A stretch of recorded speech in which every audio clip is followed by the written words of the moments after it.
Audio input capture. Is it working now?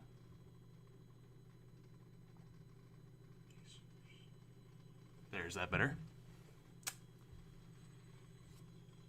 Audio input capture. Is it working now? Alright. I might want to put the microphone a little bit closer. There's that better. Yeah, that's definitely better.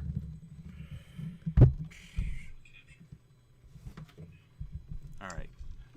Testing 1, 2, 3. Testing 1, 2, 3. Yeah. I don't want to echo it too much.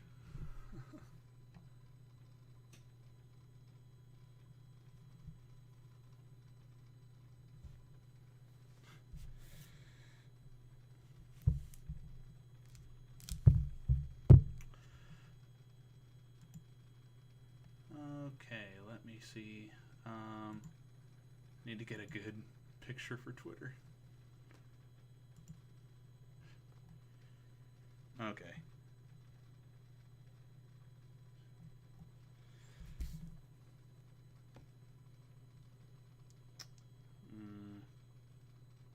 How does this look?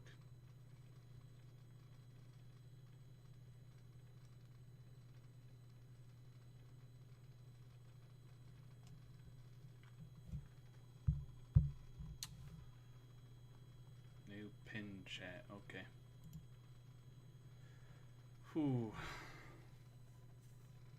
Part of me hopes that it doesn't really pop off, because I've got like a 20-page book, a 20-page story to read tonight.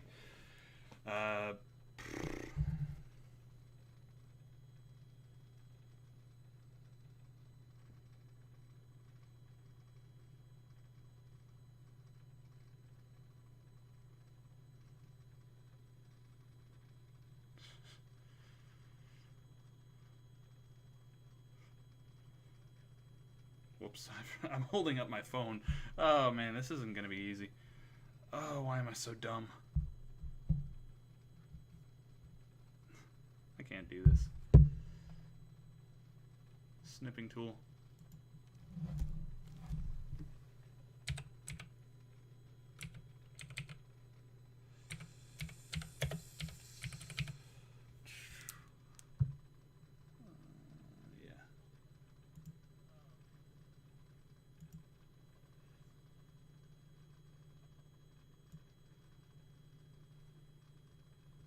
Wait, what am I doing? What am I doing?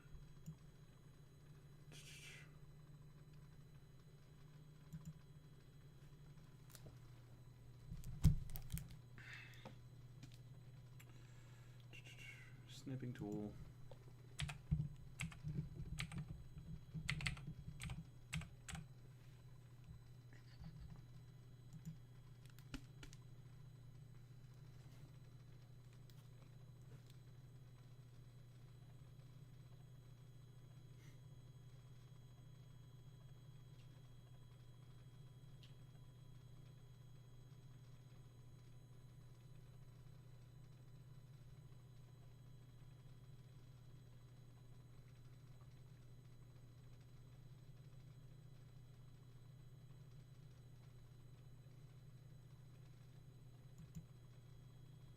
Damn it.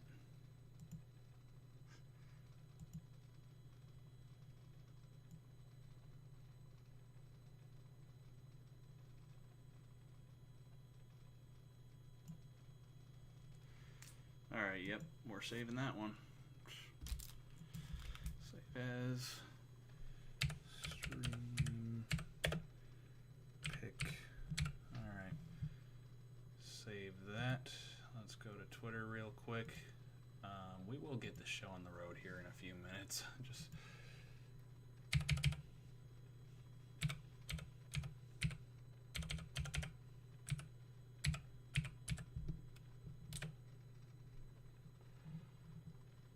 and as for this, one watching. There we go. Copy. Good.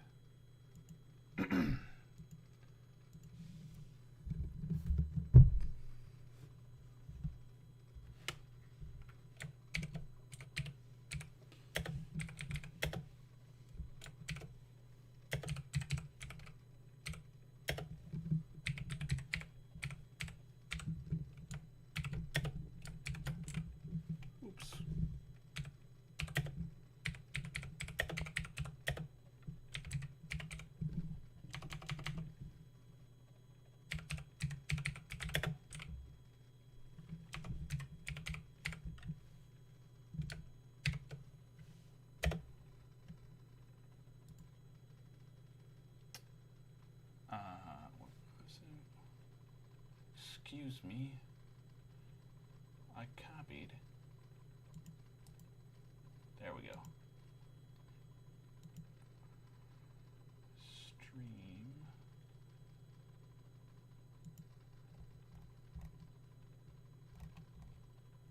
Ah, there we go.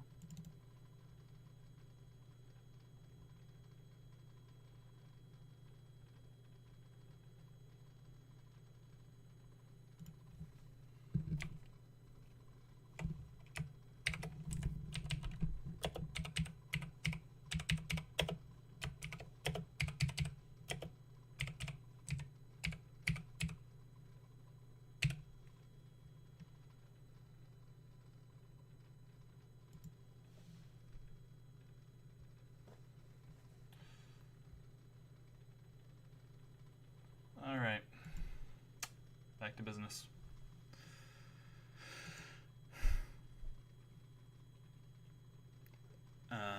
Just gotta.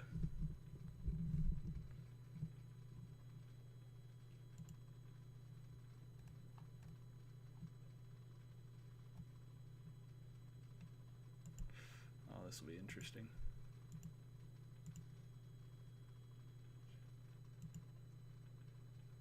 Upload a file.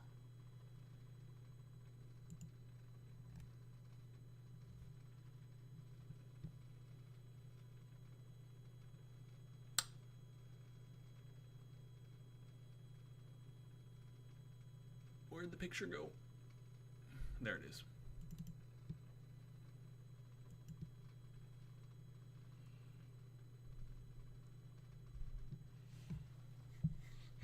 Oh, God.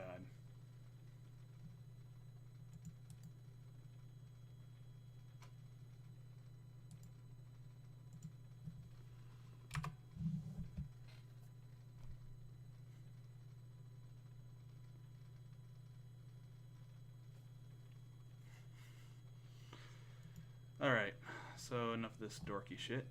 Let's, I suppose we can get started now.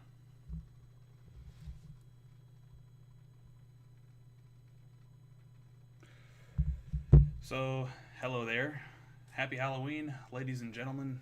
I am Magenta Man, or Light Violet Man, you might call me, or Zalsakar, depending on who you are. Sorry for the shitty webcam quality. Just going to be doing a live reading tonight for Halloween, and a bit of a funny one at that.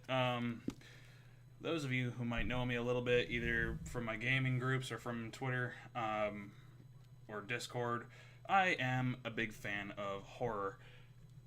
Mulders, forgive my cat. He's going to be jumping around in the background. He's a kitten. And cats do play a bit of a role in tonight's story. But I am a horror fan, namely in cosmic horror. I like the works of HP Lovecraft.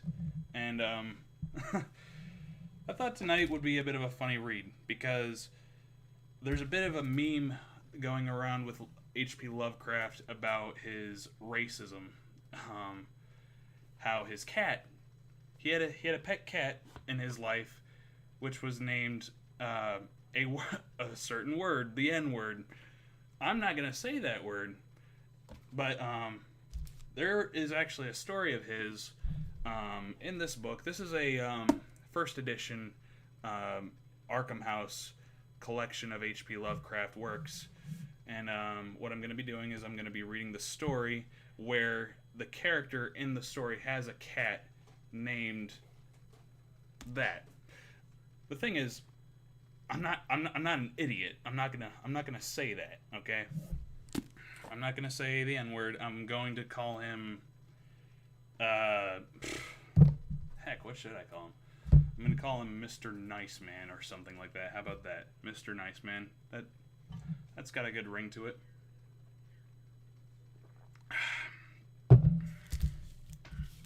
So yeah, I just thought this would be a bit of a funny read tonight, because I remember reading this story for the first time a while ago, and I was just kind of shocked at how many times it was said. Look, One thing I'm not gonna do is I'm not gonna trample all over the guy because of his beliefs. A lot of people do that. Let me gather myself real quick. You'll notice this a lot when it comes to modern day narrations or publications of HP Lovecraft's work. Is a lot of them put a bit of a trigger warning at the beginning of the work where they just talk about how he was racist, or just say just because I'm a narrator, my views don't reflect what HP Lovecraft thought. He was a racist, he was a bad guy. Like, yeah, yes, I'm not denying the fact he had some racist beliefs back then. He did not like immigrants. That's unfortunate, but at the same time, he was a product of his time. This was back in the 1930s when people didn't really have like equal rights, especially with minorities and some immigrants. And he was not exactly raised in the best household. If you look up his history, it's actually kind of sad. Like, his father was institutionalized. His mother was later institutionalized and later died, and that affected him very greatly. And then he was brought up by his aunties. He had like 2 aunts, I believe, that raised him up, and they were not the best people to him. So, yes, it is very unfortunate that he had some pretty discriminatory beliefs for his time. But the thing is, there is some paperwork out there that is supposedly towards the end of his life when he got cancer. He died of stomach cancer, and I'm not exactly sure if it's completely valid, but supposedly Mr. Lovecraft towards the end of his life did change some of his beliefs. Like, he stopped being as discriminatory or racist towards minorities/immigrants. And if that is true, good on him. I mean, whatever. It's just, the way I look at it is, yes, Mr. Lovecraft was racist in his life. Honestly, I think the man just needed some psychiatric attention. And honestly, I think the guy just needed a hug. The guy had a sad life. But I don't read H.P. Lovecraft's stories for his racism. I like it because he actually writes some pretty good literature. And that's what I'm going to read tonight. One thing that I do like about The Rats in the Walls is what is mentioned at the end, like one of the last things said in the story, and we'll get to that. But yeah, I'm just going to turn on the air conditioning because it's a little bit hot. I'm kind of camera shy. I don't normally do webcam stuff, but here we are. I'm gonna cool things down a little bit. You stay there, Mulder. Be a good kitty.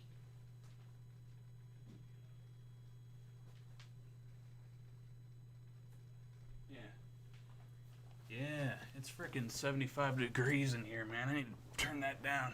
Whew. Ugh. I hope everyone had a nice Halloween, or is still having a nice Halloween. So yeah, I'm gonna read the story as much as I can for tonight. I have work in the morning, so we'll see if we can get through the whole story right now. But whenever it makes mention of the cat's name, I'm not going to say the words that are written in the book. I am going to say Mr. Nice Man or something like that, just because I don't want to get destroyed. Alright, are you ready? Get yourself cozy, get yourself some popcorn, some apple cider, just something to curl up on. Whew. Alright. Are we ready? I feel like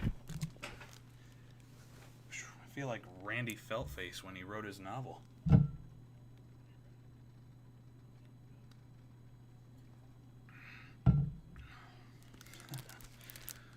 Okay.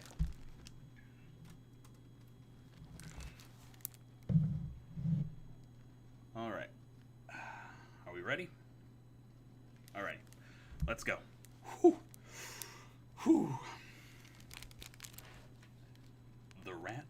the Walls by HP Lovecraft. On July 16th, 1923, I moved into Exham Priory after the last workman had finished his labors. The restoration had been a stupendous task, for little had remained of the deserted pile but a shell-like ruin. Yet because it had the seat of my ancestors, I let no expense deter me. The fact it had not been inhabited since the reign of James I, when a tragedy of intensely hideous, though largely unexplained nature, had struck down the master, 5 of his children, and several servants, and driven forth under a cloud of suspicion and terror, the third son. Forgive me, I might trip over my words a little bit. Just, I'm an amateur. My lineal progenitor and only survivor of the abhorred line. With this sole heir denounced as a murderer, the estate had reverted to the crown. Nor had the accused man made any attempt to exculpate himself or regain his property.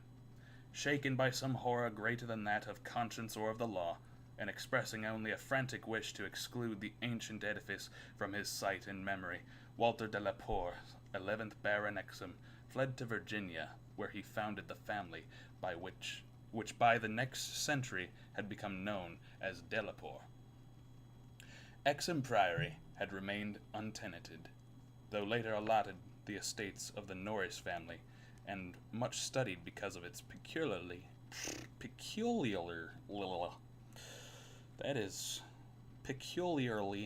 composite architecture, an architecture involving Gothic towers resting on a Saxon or Romanesque substructure, whose foundation in turn was of an earlier order or blend of orders, Roman, and even Druidic, and native Cymric.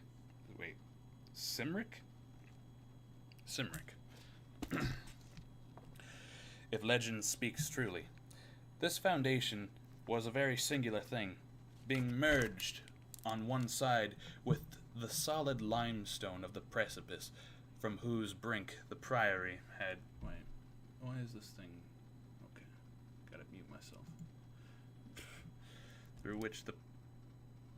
My apologies, let me say that again. On one side, with the solid limestone of the precipice from whose brink the priory overlooked a desolate valley 3 miles west of the village of Anchester. Architects and antiquarians loved to examine this strange relic of forgotten centuries, but the country folk hated it. They had hated it hundreds of years before, when my ancestors lived there, and they hated it now, with the moss and mold of abandonment on it. It had not been a day in Anchester before I knew I came of an accursed house. Okay. And this week workmen have blown up Exham Priory, and are busy obliterating the traces of its foundations. The bare statistics of my ancestry I had always known, together with the fact that my first American forebear had come to the colonies under a strange cloud. Of details, however, I had been kept wholly ignorant through the policy of retenance always maintained by the Delapoers. Unlike our planter neighbors, we seldom boasted of crusading ancestors or other medieval and Renaissance heroes, nor was any kind of tradition handed down except what may have been recorded in the sealed envelope left before the Civil War by every squire to his eldest son for posthumous opening. The glories we cherished were those achieved since the migration, the glories of a proud and honorable, if somewhat reserved and unsocial Virginia line. During the war, our fortunes were extinguished, and our whole existence changed by the burning of Carfax, our home on the banks of the James. My grandfather, advanced in years, had perished in that incendiary outrage, and with him the envelope that had bound us all to the past. I can recall that fire today as I saw it then, at the age of 7, with the Federal soldiers shouting, the women screaming, and the slaved individuals howling and praying. My father was in the army, defending Richmond, and after that many formalities, my mother and I were passed through the lines to join him. See, it wasn't the hard R right there, but it was the O. I'm just gonna play it safe, When the war ended, we all moved north, whence my mother had come, and I grew to manhood, middle age, and ultimate wealth as a stolid Yankee. Neither my father nor I ever knew of what our hereditary envelope Neither my father nor I knew of what our hereditary envelope had contained, and as I merged into the grayness of Massachusetts business life, I lost all interest in the mysteries which evidently lurked far back in my family tree. Had I suspected their nature, how gladly I would have left Exham Priory to its moss, bats, and cobwebs. Cat, what are you doing on my desk? Shoot. The story isn't about you. I named you after David Duchovny's character. Shoot. My father died in 1904, but without any message to leave to me, or to my only child, Alfred, a motherless boy of 10. It was this boy who reversed the order of family information, for although I could give him only jesting conjectures of the past, he wrote me of some very interesting ancestral legends when the late war took him to England in 1917 as an aviation officer. Apparently, the Delapours had a colorful and perhaps sinister history, for a friend of my son's, Captain Edward Norris of the Royal Flying Corps, dwelt near the family seat at Anchester, and related some peasant superstitions which few novelists could equal for wildness and incredibility. Norris himself, of course, did not take them so seriously, but they amused my son and made good material for his letters to me. It was this legendary which definitely turned my attention to my transatlantic heritage, and made me resolve to purchase and restore the family seat which Norris showed to Alfred in its picturesque desertion, and offered to get for him a surprisingly reasonable figure, since his own uncle was the present owner. I bought Exham Priory in 1918, but was almost immediately distracted from my plans of restoration by the return of my son as a maimed invalid. During the 2 years that he lived, I thought of nothing but his care, having even placed my business under the direction of partners. In 1921, I found myself bereaved and aimless, a retired manufacturer, no longer young. I resolved to divert my remaining years with my new possession, visiting Anchester in December. Wait, sorry. I said that in the wrong tone.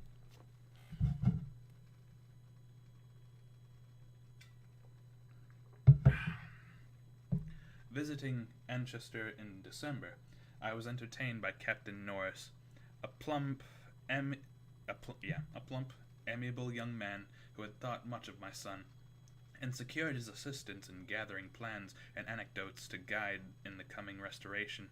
Exham Priory itself I saw without emotion, a jumble of tottering medieval ruins covered with lichens and honeycombed with rooks' nests, perched perilously upon a precipice, and denuded of floors or other interior features save the stone walls of the separate towers.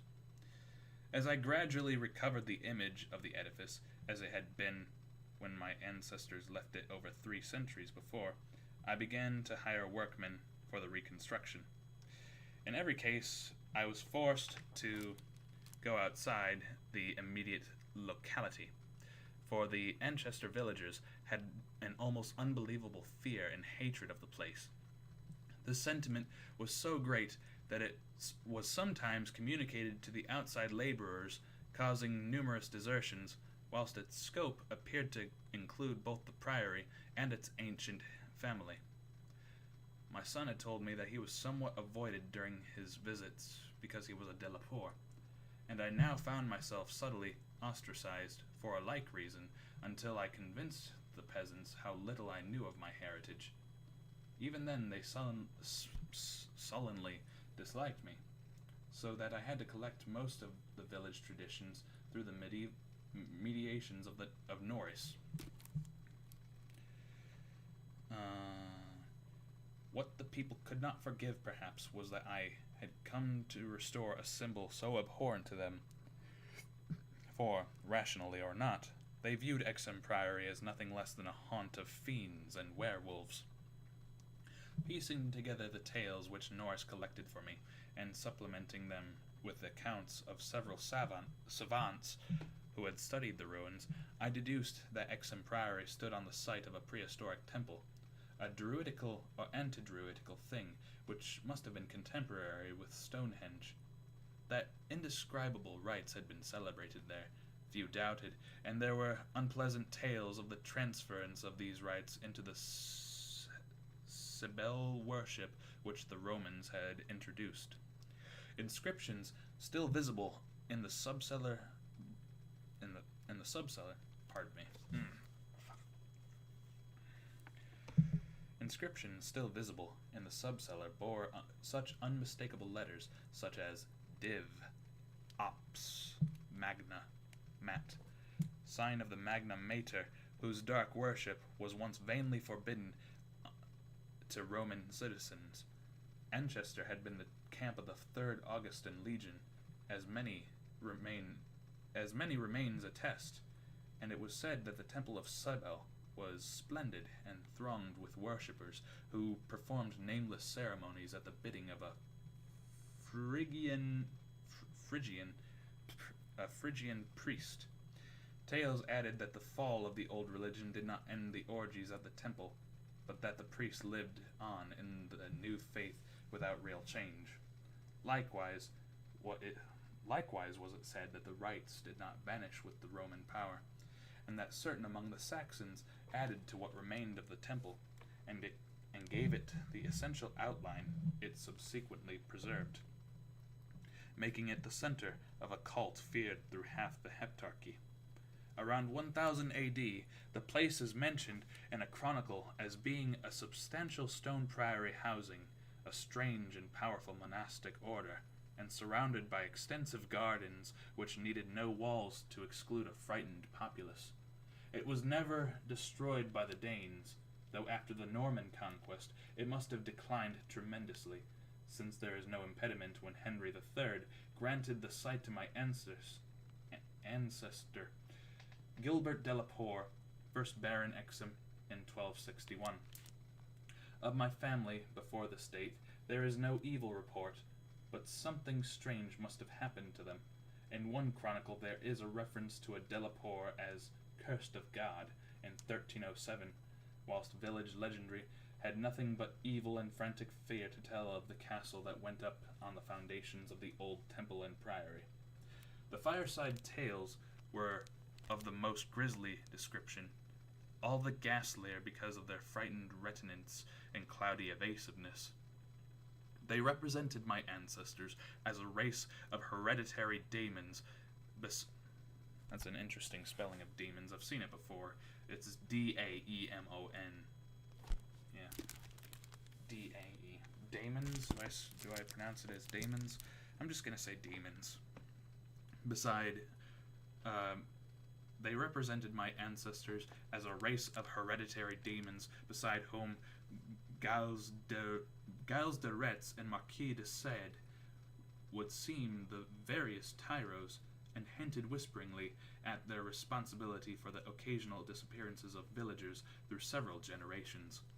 The worst characters, apparently, were the barons and their direct heirs. At least, most was whispered about these. If of healthier inclinations, it was said, an heir would early and mysteriously die to make way for another more typical scion. There seemed to be an inner cult in the family, presided over by the head of the house, and sometimes closed except to a few members. Temperament, rather than ancestry, was evidently the basis of this cult, for it was entered by several who married into the family. Lady Margaret Trevor from Cornwall, wife of Godfrey, the second son of the 5th Baron, became a favorite bane of children all over the countryside, and the demon heroine of a particularly horrible old ballad not yet extinct near the Welsh border.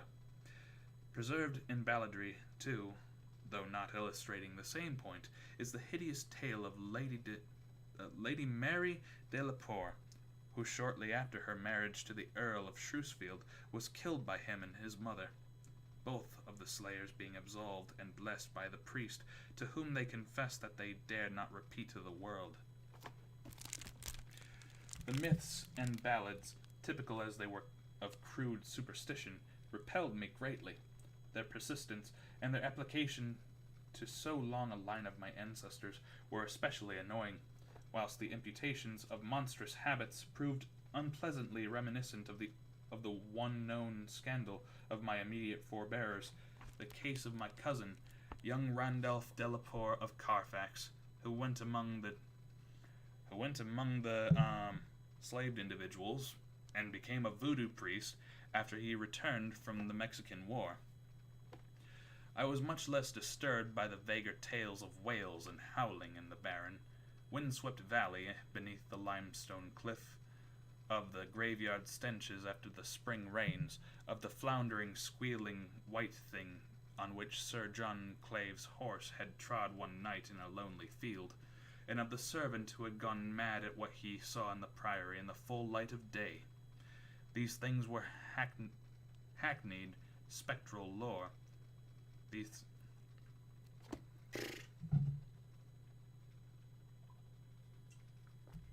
One second.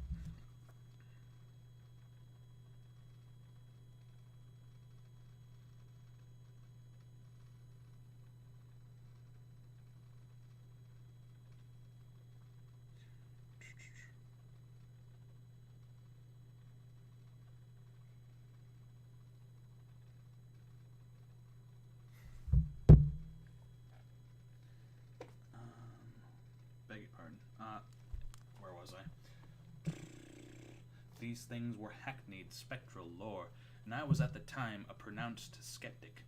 The accounts of vanished peasants were less to be dismissed, though not especially significant in view of medieval customs.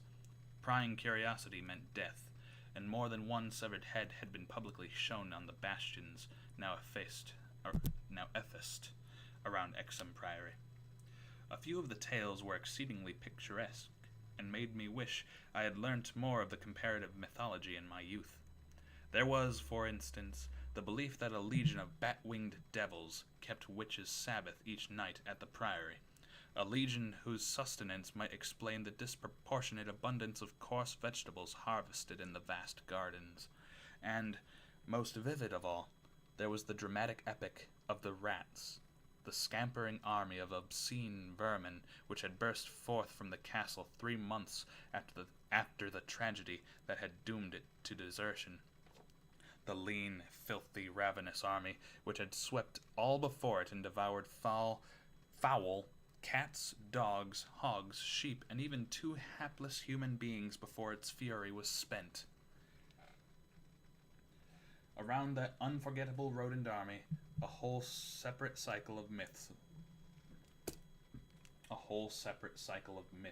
revolves. Shouldn't it be just revolve? Whatever. For it scattered among the village homes and brought curses and horrors in its train. Such was the lore that assailed me as I pushed to completion, with an elderly obstinacy, the work of restoring my ancestral home. It must not be imagined for a moment that these tales formed my principal psychological environment. On the other hand, I was constantly praised and encouraged by Captain Norris and the antiquarians who surrounded and aided me. When the task was done, over 2 years after its commencement, I viewed the great rooms, wainscoted walls, vaulted ceilings, mullioned windows, and broad staircases with a pride which fully compensated for the prodigious expense of the restoration.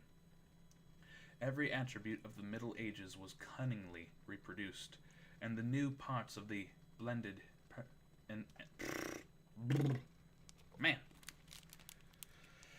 Here we go.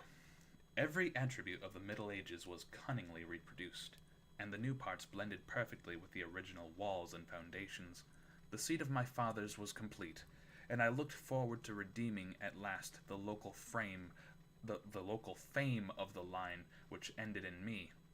I would reside here permanently, and prove that a Delacour, for I had adopted again the original spelling of the name, need not be a fiend.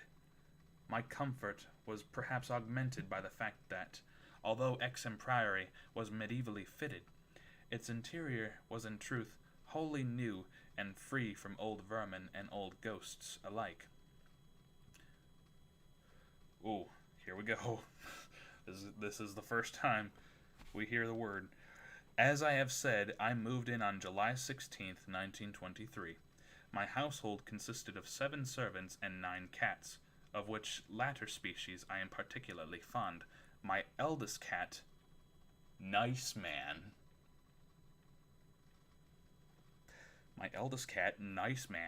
was 7 years old and had come with me from my home in Bolton, Massachusetts. The others I had accumulated whilst living with Captain Norris's family during the restoration of the priory. Wait a minute. He had 9 cats? Living with another...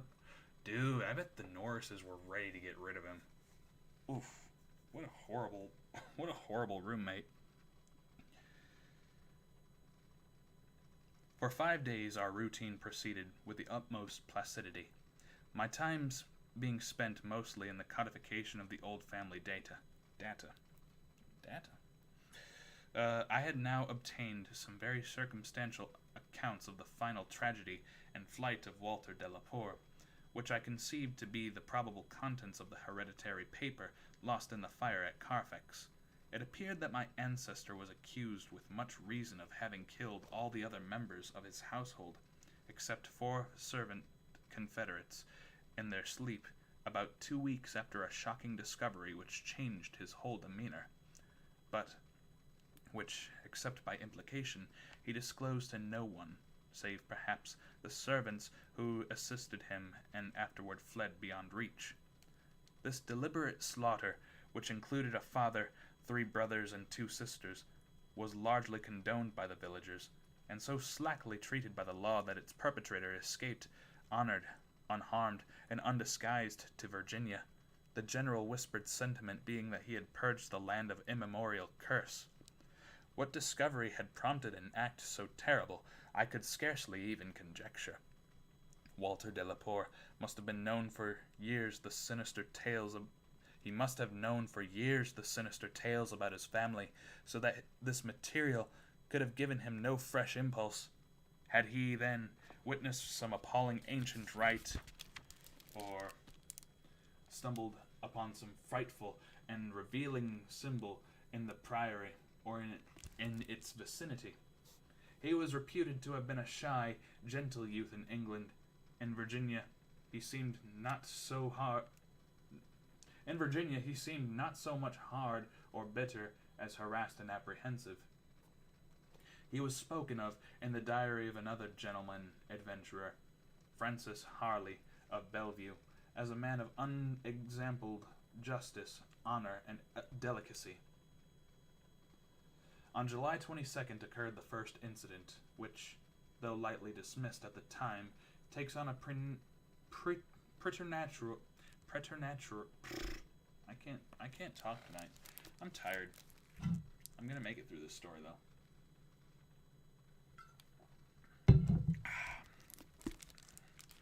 There we go. On July 22nd occurred the first incident, which, though lightly dismissed at the time, takes on a preternatural significance in relation to later events. It was so simple to be almost negligible, and could not possibly have been noticed under the circumstances, or it must have been recalled that since I was in a building practically fresh and new except for the walls, and surrounded by a well-balanced staff of servitors, apprehension would have been absurd despite the locality.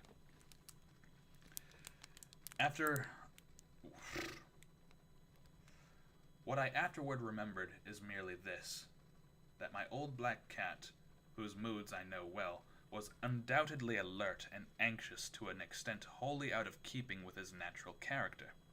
He roved from room to room, restless and disturbed, and sniffed constantly about the walls which formed part of the Gothic structure. I realized how trite this sounds, like the inevitable dog in the house. Like the inevitable dog in the ghost story, which always growls before its master sees the sheeted figure. Yet, I cannot consistently suppress it. The following day, a servant complained of restlessness among all the cats in the house.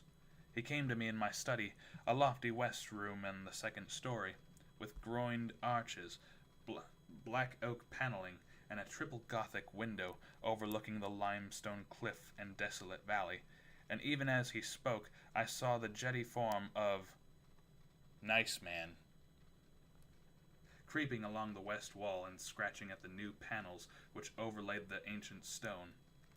I told the man that there must be some singular odor or emanation from the old stonework, imperceptible to human senses, but affecting the delicate organs of cats through the new woodwork.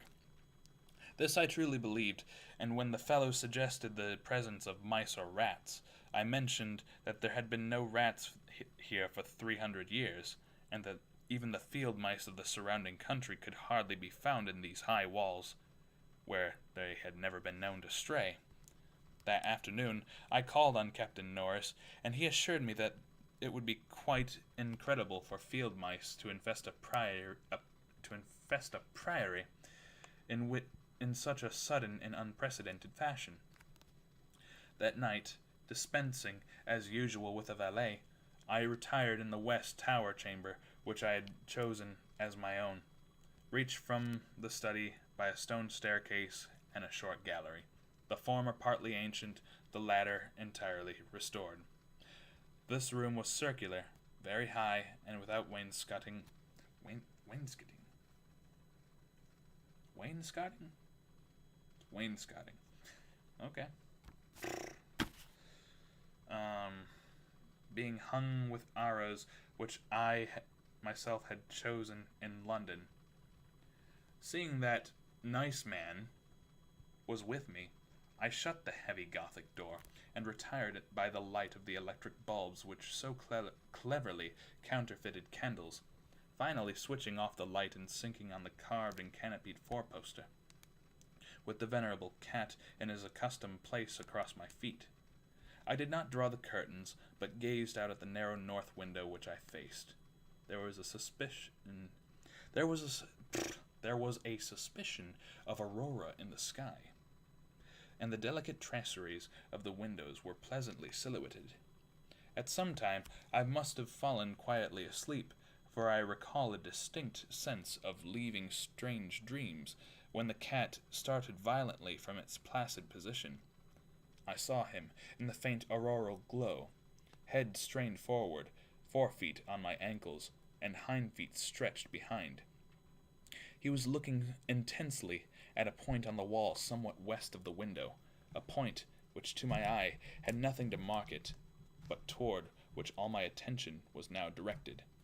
And as I watched, I knew that Nice Man was not vainly excited. Whether the arrows Whether the arras actually moved, I cannot say. I think it did, very slightly. But what I can swear to is that behind it I heard the low, distinct scurrying as of rats or mice. In a moment the cat had jumped bodily on the screening tapestry, bringing the affected section to the floor with his weight, and exposing a damp, ancient wall of stone, patched here and there by the restorers, and devoid of any trace of the rodent prowlers. Nice Man raced up and down the floor by this part of the wall, clawing the fallen arras, and seemingly trying at times to insert a paw between the wall and the oaken floor. He found nothing, and after a time moved wearily to his place across my feet. I had not moved, but I did not sleep again that night. In the morning I questioned all the servants, and found that none of them had noticed anything unusual, save that the cook remembered the actions of a cat which had rested on her windowsill. This cat had howled at some unknown hour of the night, awaking the cook in time for her to see her dart purposefully out of the open door down the stairs. I drowsed away the noontime, and in the afternoon called again on Captain Norris, who became exceedingly interested in what I told him. The odd incidents, so slight yet so curious, appealed to his sense of the picturesque, and elicited from him a number of reminiscences of local ghostly lore. We were genuinely perplexed by the presence of the rats, and Norris lent me some traps and Paris green, which I had the servants place in strategic localities when I returned.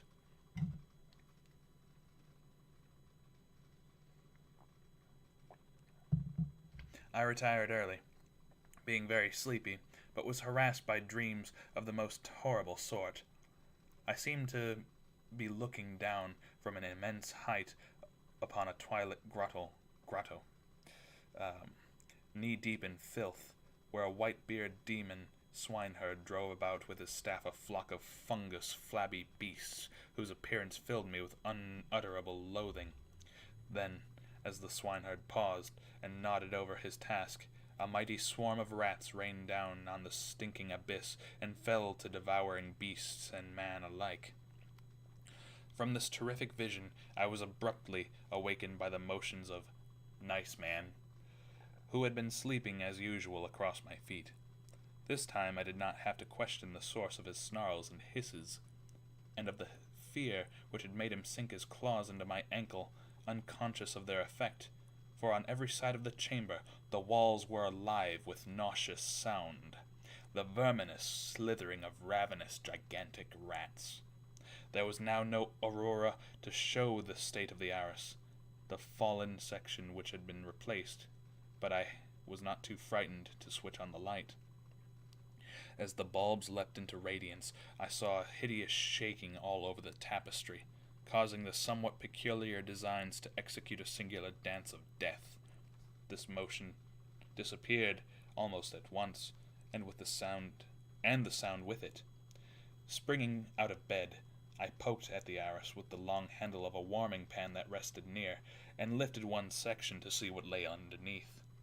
There was nothing but the parched stone wall, and even the cat had lost his tense realization of abnormal presences. When I examined the circular trap that had been placed in the room, I found all the openings sprung, though no trace remained of what had been caught and escaped.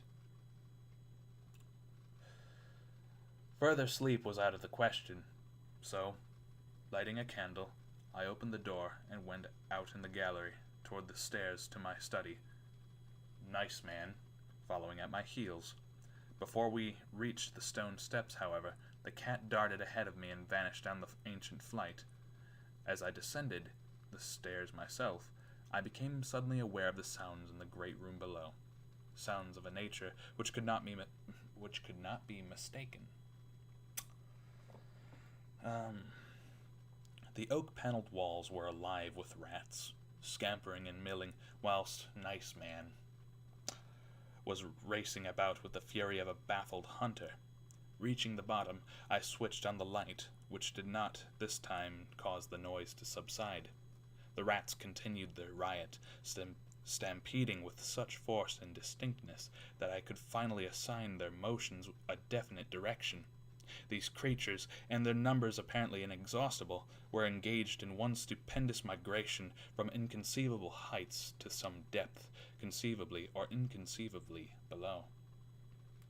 Hey, what's up, Bagtunes? How you doing, dude? Yeah, it is that. It is live reading. Happy Halloween, my brother. Where was I? Oh, yeah. I now heard steps in the corridor, and in another moment 2 servants pushed open the massive door. They were searching the house for some unknown source of disturbance which had thrown all the cats into a snarling panic and caused them to plunge precipitously down several flights of stairs and squat yowling before the closed door to the sub-cellar. I asked them if they had heard the rats, but they replied in the negative. And when I turned to call their attention to the sounds in the panels, I realized that the noise had ceased.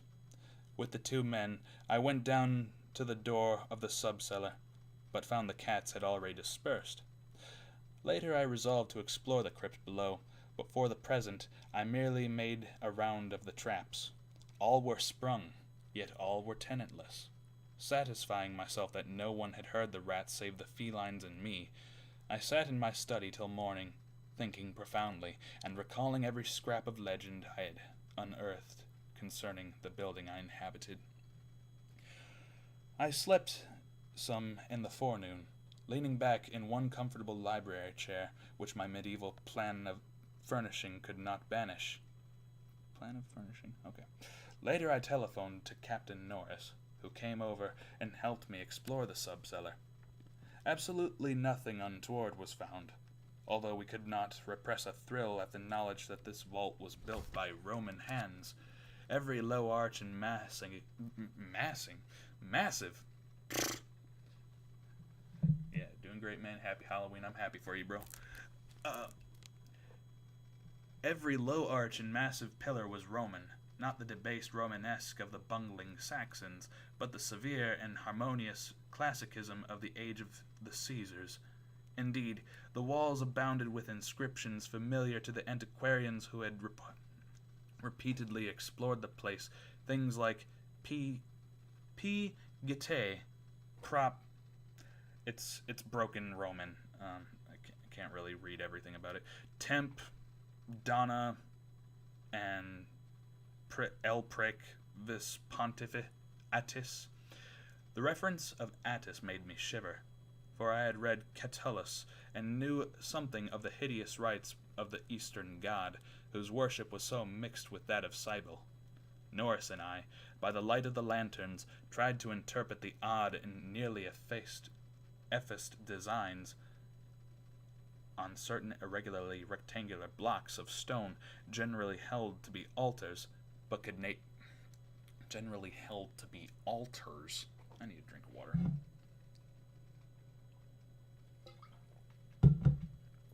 I don't know how the creepypasta narrators do it. Where was I? Yes. By the light of the lanterns, we tried to interpret the odd and nearly effaced designs on the certain irregularly rectangular blocks of stone generally held to be altars, but could make nothing of them. We remembered that one pattern, a sort of rayed sun, was held by students to imply a non-Roman origin, suggesting that these altars had merely been adopted by the Roman priests from some older and perhaps aboriginal temple of the same site. On one of these blocks were some brown stains which made me wonder. The largest, in the center of the room, had certain features on the upper surface which indicated its connection with fire, probably burnt offerings. Yeah, at least I tried to pronounce it. Such were the sights in that crypt before whose door the cats howled. Let me try that again. Such were the sights in that crypt before whose door the cats howled, and where Norris and I now determined to pass the night. Couches were brought down by the servants, who were told not to mind any nocturnal actions by the cats, and Nice Man was admitted as much for help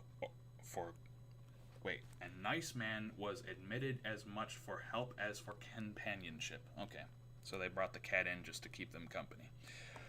We decided to keep the great oak door, a modern replica with slits for ventilation, tightly closed, and with this attended to, we retired with lanterns still burning to await whatever might occur.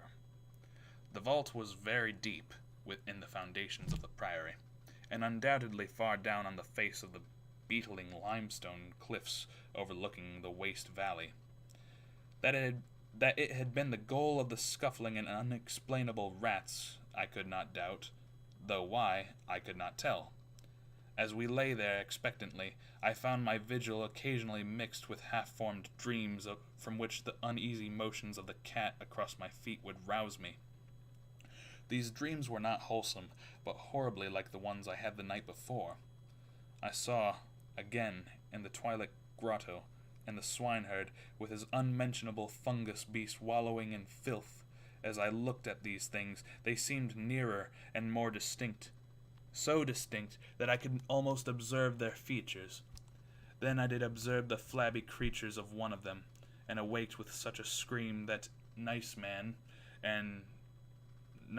started up, whilst Captain Norris, who had not slept, laughed considerably. Norris might have laughed more, or perhaps less, had he known it was what made me scream, but I did not remember myself till later. Ultimate horror often paralyzes memory in a merciful way. Norris waked me when the phenomena began. Out of the same frightful dream, I was called by his gentle shaking and his urging to listen to the cats. Indeed, there was much to listen to, for beyond the closed door, at the head of the stone, was a veritable nightmare of feline yelling and clawing, whilst Nice Man, unmindful of his kindred outside, was running excitedly around the bare stone walls, in which I heard the same babble of scurrying rats and that had troubled me the night before. An acute terror now rose within me, for here were anomalies which nothing normal could well explain. These rats, if not the creatures of a madness which I shared with the cats alone, must be burrowing and sliding inside Roman walls I had thought to be of solid limestone blocks, unless perhaps the action of water through more than 13, 17, how do I mix that up? Through more than 17 centuries had eaten winding tunnels which rodent bodies had worn clear and ample. But even so, the spectral horror was no less, for if these were living vermin, why did not Norris hear the disgusting commotion? Why did he urge me to watch Nice Man and listen to the cats outside? And why did he guess wildly and vaguely at what could have aroused them?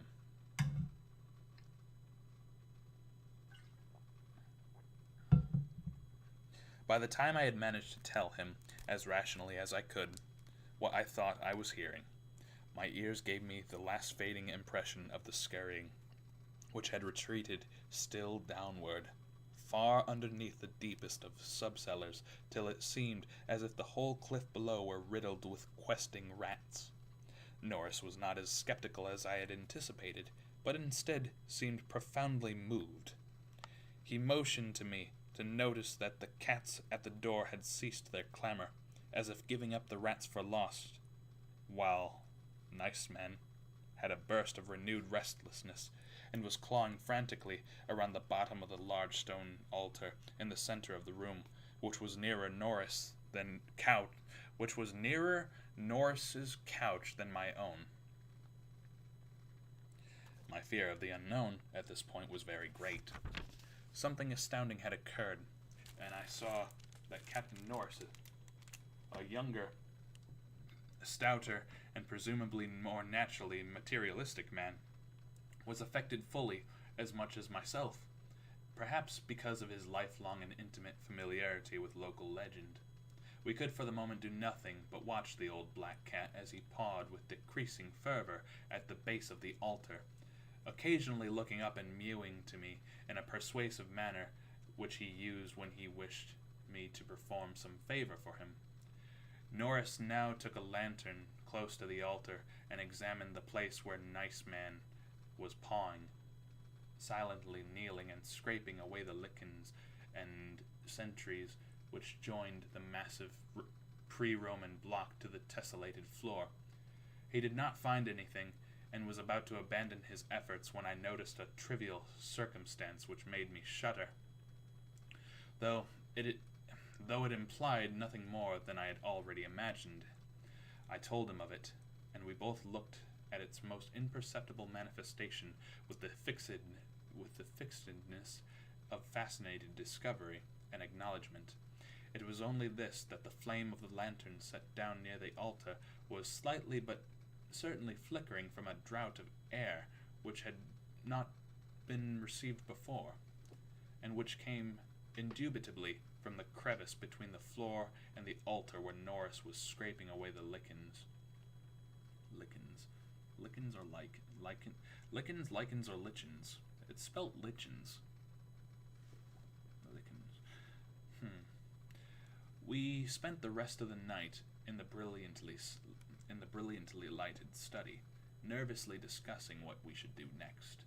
The discovery that some vault deeper than deepest known masonry of the Romans underlay this accursed pile, some vault unsuspected by the curious antiquarians of 3 centuries, would have been sufficient to excite us without any background of the sinister. As it was, the fascination became twofold, and we paused in doubt whether to abandon our search and quit the priory forever in superstitious caution, or to gratify our sense of adventure and brave whatever horrors might await us in the unknown depths. By morning we had compromised, and decided to go to London to gather up a group of archaeologists and scientific men fit to cope with the mystery.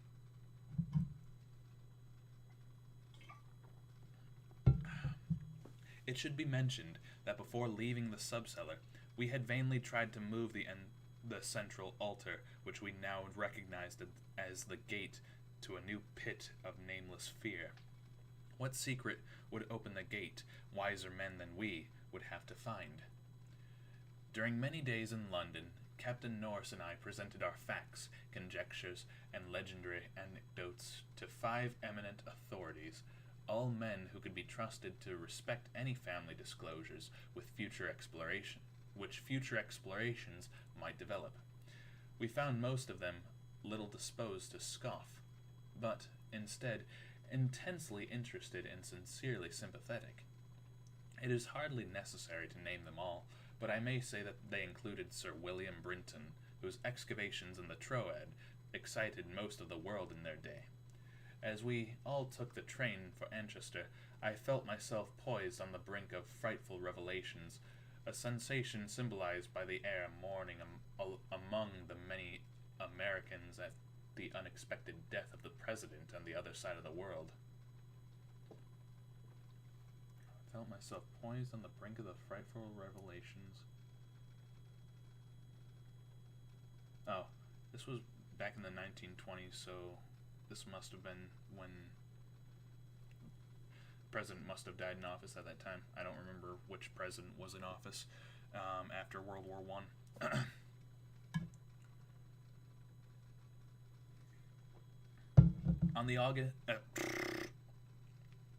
On the evening of August 7th, we reached Exham Priory, where the servants assured me that nothing unusual had occurred.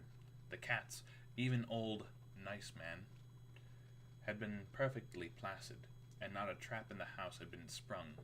We were to begin exploring on the following day, awaiting which I assigned well-appointed rooms to all my guests. I myself retired in my own tower chamber, with Nice Man across my feet. Sleep came quickly, but hideous dreams assailed me. There was a vision of a Roman feast like that of Trimalchio, with a horror in a covered platter.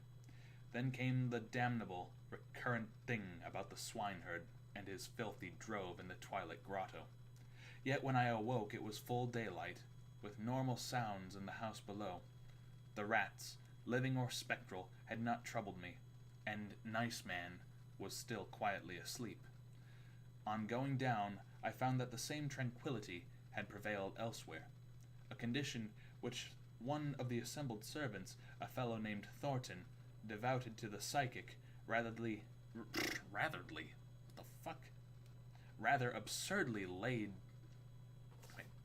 A fellow named Thornton, devoted to the psychic, rather absurdly laid to the fact that I had now been shown the thing which certain forces had wished to show me. I tell you, Mr. Lovecraft writes some fucking tongue twisters sometimes. It's a mouthful. All was ready now. and at 11 a.m., our entire group of 7 men, bearing powerful electric searchlights and implements of excavation, went down to the subcellar and bolted the door behind us. Nice Man was with us, for the investigators found no occasion to despise his excitability, and were indeed anxious that he be present in case of obscure rodent manifestations. We noted the Roman inscriptions and the unknown altar designs only briefly, for 3 of the savants had already seen them, and all knew their characteristics. Prime attention was paid to the central altar, and within an hour Sir William Brinton had caused it to tilt backward, balanced by some unknown species of counterweight. There now lay revealed such a horror that would have overwhelmed us had we not been prepared. Through a nearly square opening in the tiled floor, sprawling on a flight of stone steps so prodigiously worn that it was little more than an inclined plane at the center, was a ghastly array of human and semi-human bones. Those which retained their collocation as skeletons showed attitudes of panic and fear, and over all were the marks of rodent gnawing. The skulls denoted nothing short of utter idiocy, cretinism, or primitive semi-apedom. Above the hellishly littered steps arched a descending passage, seemingly chiseled on the solid rock, and conducting a current of air.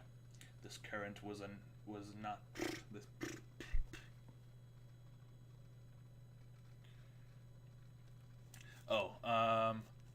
Wait, is Nice Man actually called Nice? No.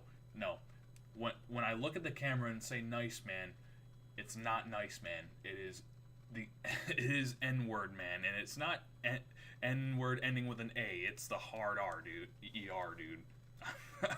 I mean, I'm not gonna say that. And this is first edition Arkham House. This is like the original printing. It is the full word.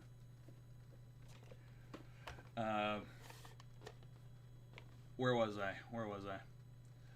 Above the hellishly littered steps arched a descending passage, seemingly chiseled from the solid rock, and conducting a current of air. This current was not a sudden and noxious rush, as from a closed vault, but a cool breeze with something of freshness in it.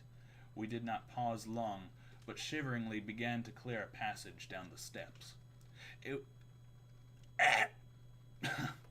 It was then that Sir William, examining the hewn walls, made the odd observation that the passage, according to the direction of the strokes, must have been chiseled from beneath. I must be very deliberate now, and choose my words. After plowing down a few steps amid the gnawed bones, we saw that there was light ahead, not any mystic phosphorescence, but a filtered daylight, which could not come except from unknown fissures in the cliff that overlooked the waste valley. That such fissures had escaped notice from outside was hardly remarkable, for not only is the valley wholly uninhabited, but the cliff is so high and beetling that only an aeronaut could study its face in detail. A few steps more, and our breaths were literally snatched from us by what we saw. So literally that Thornton, the psychic investigator, actually fainted in the arms of the dazed man who stood behind him. Norris, his plump face utterly white and flabby, simply cried out inarticulately.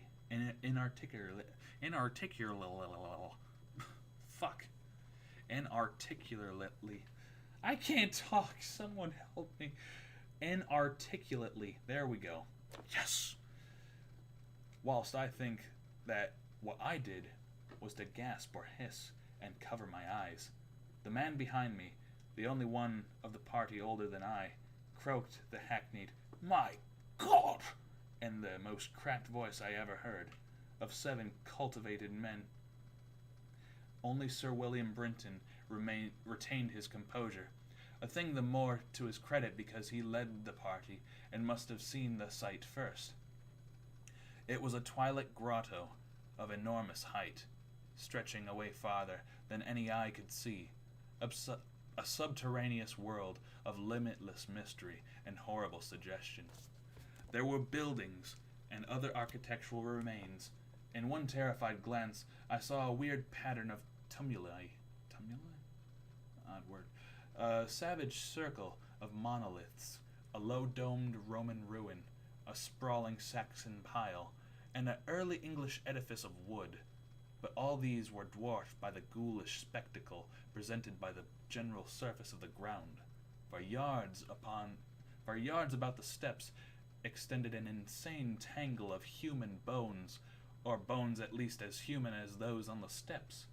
Like a foamy sea they stretched, some fallen apart, but others wholly or partly articulated as skeletons. These latter invariably in postures of demonic frenzy, either fighting off some menace or clutching each other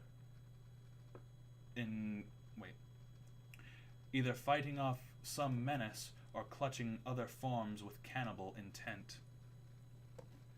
When Dr. Trask, the anthropologist, stopped to classify the skulls, he found a degraded mixture which utterly baffled him. They were mostly lower than the Piltdown man in the scale of evolution, but in every case definitely human. They were of higher grade, and a very few were the skulls of supremely and sensitively developed types. All the bones were gnawed, mostly by rats, but somewhat by others of the half-human drove.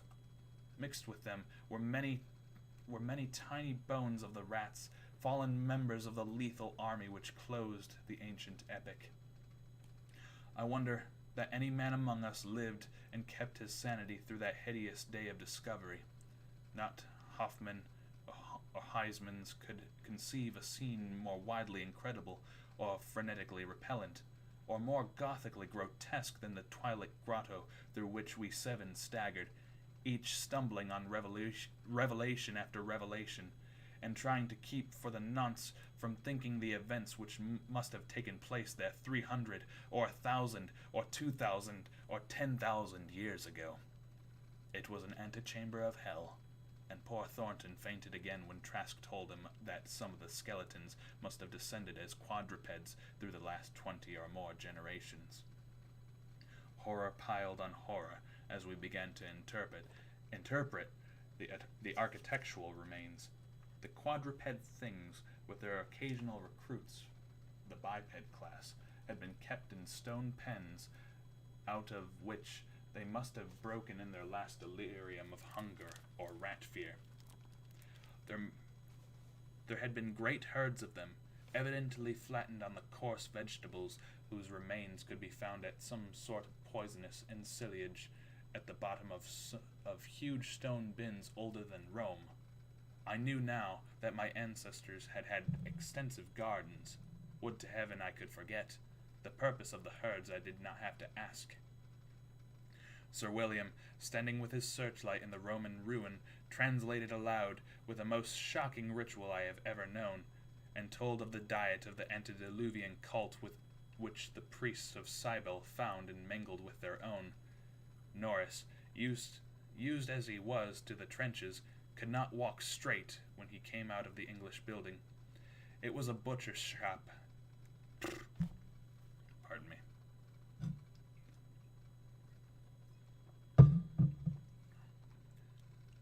Where was I? It was a butcher shop and a kitchen. He had expected that, but it was too much to see familiar English implements in such a place, and to read familiar English graffiti there, some as recent as 1610. I could not go in that building whose demon activities were stopped only by the dagger of my ancestor, Walter de la Poer.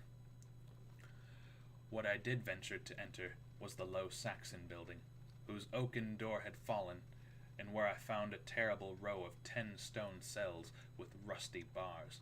3 had tenants, all skeletons of high grade, and on the bony forefinger of one I found a seal ring with my own coat of arms. Sir William found a vault with far older cells below the Roman chapel, but these were empty. Below them was a low crypt with cases of formally arranged bones, some of them bearing terrible parallel inscriptions carved in Latin, Greek, and the tongue of Phrygia. Phrygia or Phrygia? I don't know. Meanwhile, Dr. Trask had opened one of the prehistoric tumuli and brought to light skulls which were slightly more human than a gorilla's, which bore indescribable ideographic carvings. Through all this horror, my cat stalked, unperturbed.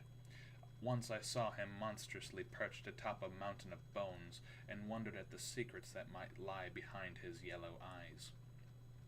Having grasped to some slight degree the frightful revelations of this twilight area, an area so hideously foreshadowed by my recurrent dream, we returned to that apparently boundless depth of midnight cavern where no ray of light from the cliff could penetrate.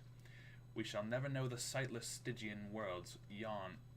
We shall never know what sightless Stygian worlds yawned beyond the little distance we went, for it was decided that such secrets are not good for mankind. But there was plenty to engross us close at hand, for we had not gone far before the searchlights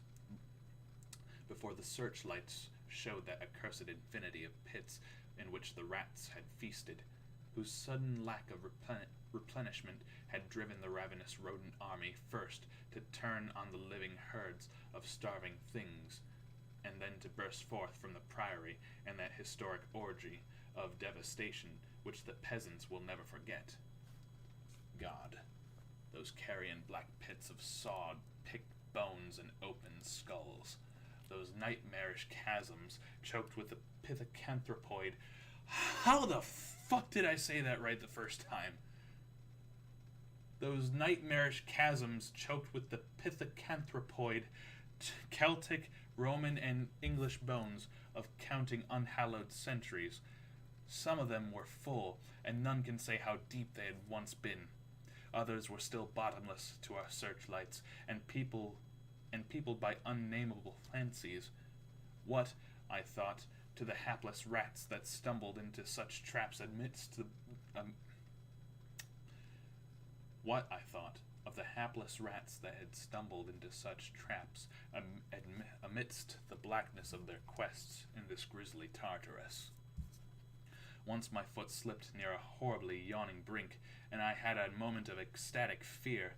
I must have been musing for a long time, for I could not see any of the party but the plump Captain Norris. Then there came a sound from that inky, boundless, farther distance. Then there came a sound from that inky, boundless, farther distance that I thought I knew, and I saw my old black cat dart past me like a winged Egyptian god, straight into the illimitable gulf of the unknown. But I was not far behind, for there was no doubt another second. It was the eldritch scurrying of these fiend-born rats, always questing for new horrors, and determined to lead me on, even unto those grinning caverns of the earth's center, where Nyarlathotep, the mad faceless god. Let me say that again. It was the eldritch scurrying of those fiend-born rats, always questing for new horrors, and determined to lead me on, even unto those grinning caverns of the earth's center, where Nyarlathotep, the mad faceless god, howls blindly in the darkness to the piping of two amorphous idiot flute players. My searchlight expired, but I still ran. I heard voices and yowls and echoes, but above all, there gently rose that impious, insidious scurrying, gently rising, as a stiff bloated corpse gently rises above an oily river that flows under endless onyx bridges to a black, putrid sea. Something bumped into me, something soft and plump. It must have been the rats, the vicious, gelatinous, ravenous army that feast on the dead and the living.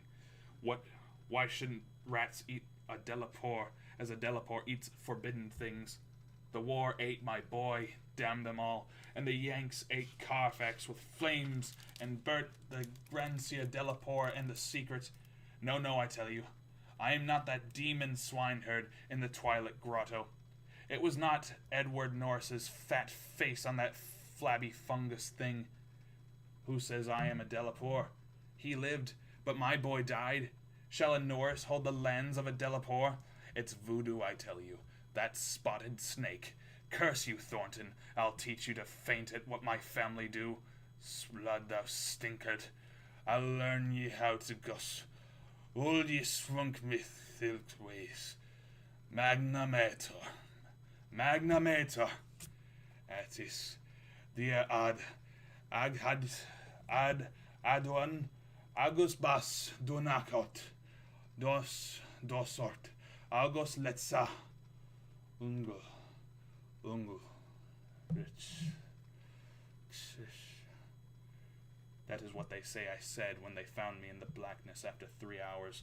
Found me crouching in the blackness over the plump, half-eaten body of Captain Norris, with my own cat leaping and tearing at my throat. Now they have blown up Exham Priory, taking my nice man away from me, and shut me into this barred room at Hanwell with fearful whispers of my heredity and experience. Thornton is in the next room, but they prevent me from talking to him. They are trying to suppress the most of the facts concerning the Priory. When I speak of poor Norris, they accuse me of a hideous thing, but they must know that I did not do it. They must know it was the rats, the slithering, scurrying rats whose scampering will never let me sleep, the daemon rats that race behind the padding in this room and beckon me down to greater horrors than I have ever known. The rats they can never hear. The rats in the walls. That's it. The end. That is the story of the rats in the walls. That is the story that is kind of memed HP Lovecraft and his cat. Yeah, that was it.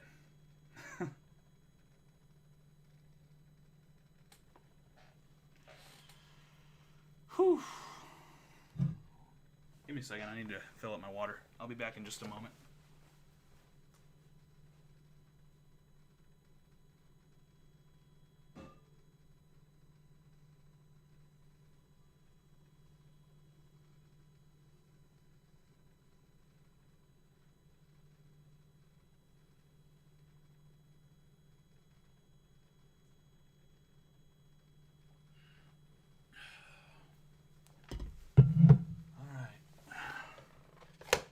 I'm back.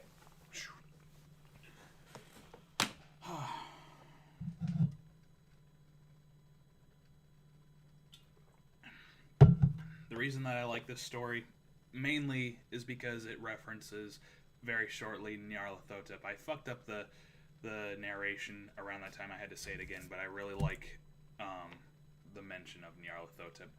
Nyarlathotep is an outer god, while Cthulhu is one of the great old ones, according to the expanded Cthulhu mythos.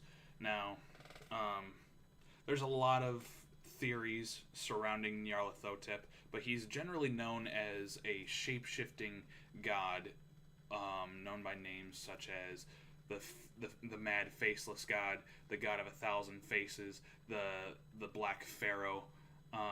He's mentioned in a few poems and stories in a lot of Lovecraft's and some of his contemporaries' work as they build the Cthulhu mythos.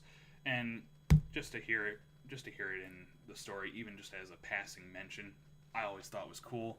And I just like the ending. Yeah, it did get intense real fast at the end, and I like it a lot.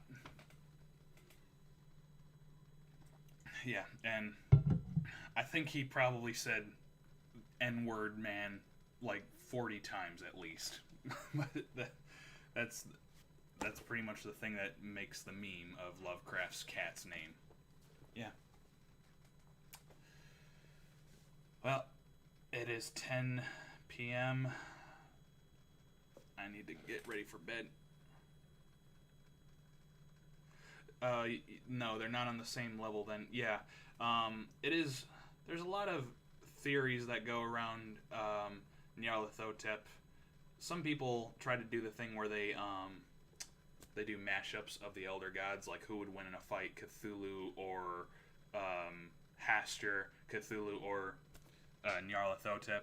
And it's pretty obvious that Nyarlathotep would whoop Cthulhu's ass. Because... Yeah.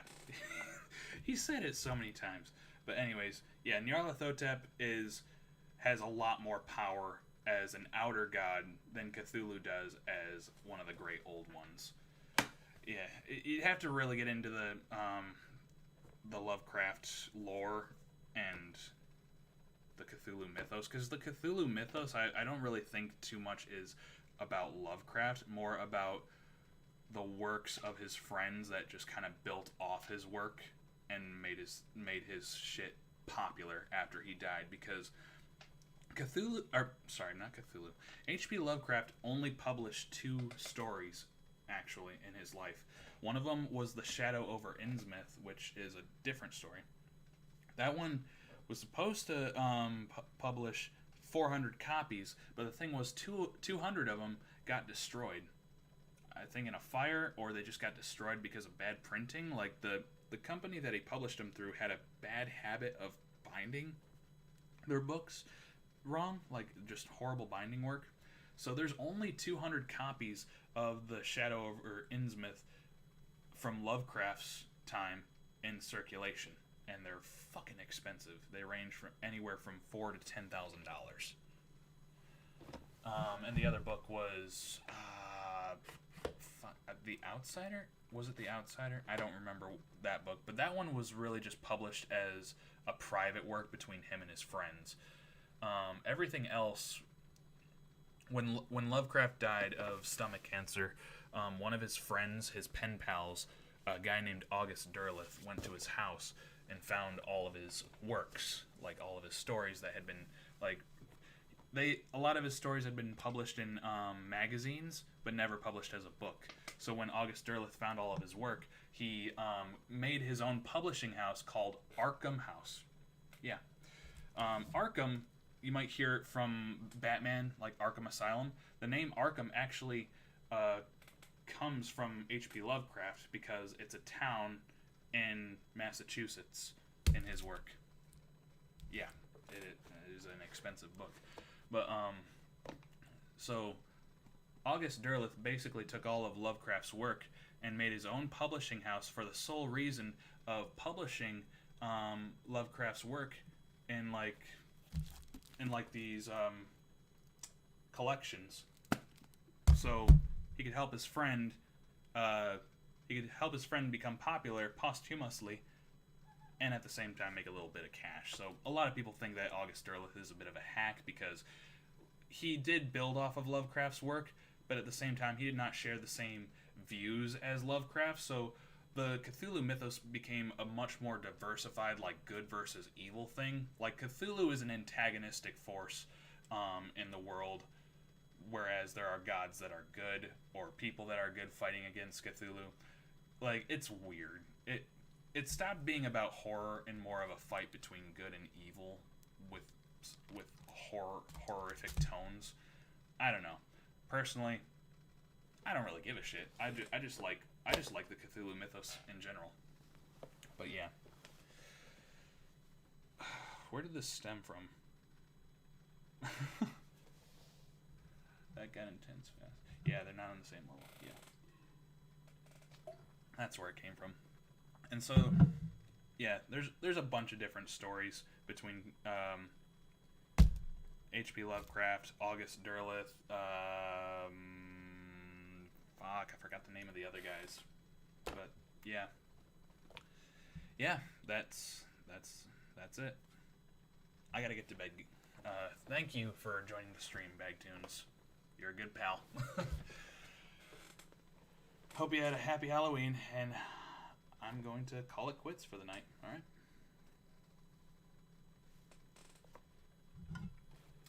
Good night, my dude.